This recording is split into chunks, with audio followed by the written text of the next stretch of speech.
বরগুনার পাথরঘাটার একটি মাদ্রাসাকে ঘিরে রহস্য।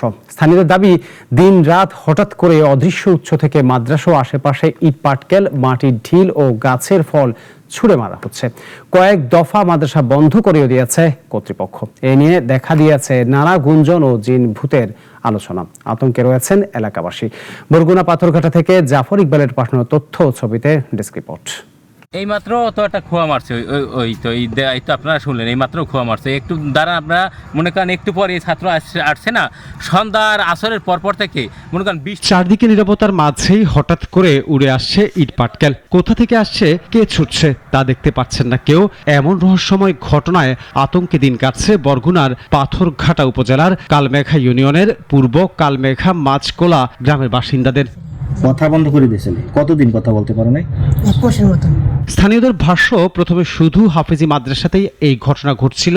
পরে মাদ্রাসা শিক্ষার্থীদের নিরাপত্তার কথা ভেবে পাশের মসজিদে আশ্রয় নেওয়া হলে সেখানেও শুরু হয় ইটপাটকেল পড়ার ঘটনা।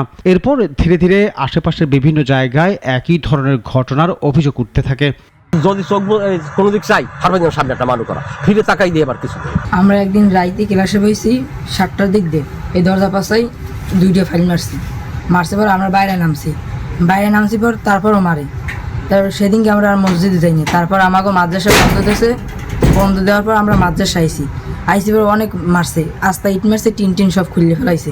গ্রামবাসীর দাবি, শুধু ইট পাটকেল নয়, দিনের বেলাতেও হঠাৎ করে শুকনো মাটির ঢিল, ইটের খোয়া কিংবা গাছের ফল এসে পড়ছে মানুষের শরীরে। সবাই আতঙ্কিত, ঘরের বাইরে বের হচ্ছেন না অনেকে।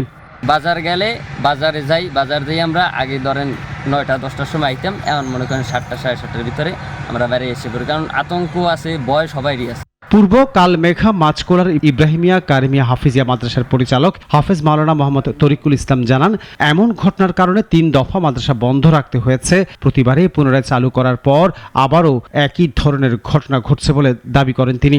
মসজিদের সামনে আমাদের একটা কাঁঠাল গাছ আছে, ওইখানে আমি দাঁড়াইছি ছাত্রদের নিয়ে, দেখি ওখানেও গায়ে পড়তেছে টাইসের গুঁড়ো, বড় বড় এরকম টাইস মারতেছে পিঠে, মাথায়। কে মারে তা আল্লাহ রাব্বুল আলামিন ভালো জানেন। বলছি ঠিক আছে, তাহলে ছাত্রদেরকেও সাইডে দেই। সাইডে দেওয়ার পরে আবার 5 দিন বন্ধ দেওয়ার পরে আবার খুলছি, একই ঘটনা, ওইরকম সিস্টেম চলতেছে। আবার 5 দিন পরে খুলছি, আবার ওই একই সিস্টেম হয়েছে।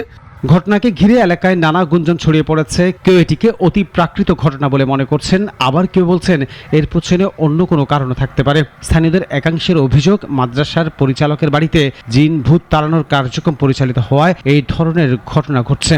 কারা ইট পাটকেল মারে বা কারা ভয় দেখায়, ভীতি প্রদান করে, এক্ষেত্রে আমার মনে হয় সংশ্লিষ্ট কর্তৃপক্ষ থেকে আমাদের প্রশাসন আছে এবং পুলিশ আছে, এদের সহযোগিতা নিয়ে আমার মনে হয়, এবং স্থানীয় যে গণ্যমান্য ব্যক্তি আছে তারা যদি সম্পৃক্ত হয়, আমার মনে হয় এটা একটা প্রতিকার করা যায়। আমি এলাকায় খোঁজখবর নিব যে ব্যাপারটা কি, এবং সে ব্যাপারে আমি স্থানীয় এবং প্রশাসনের সাথে কথা বলে যে কি ব্যবস্থা নেওয়া যায় সে ব্যাপারে আমি উদ্যোগ নেব।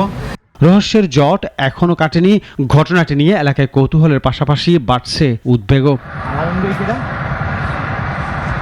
ডেস্ক রিপোর্ট, নাগরিক।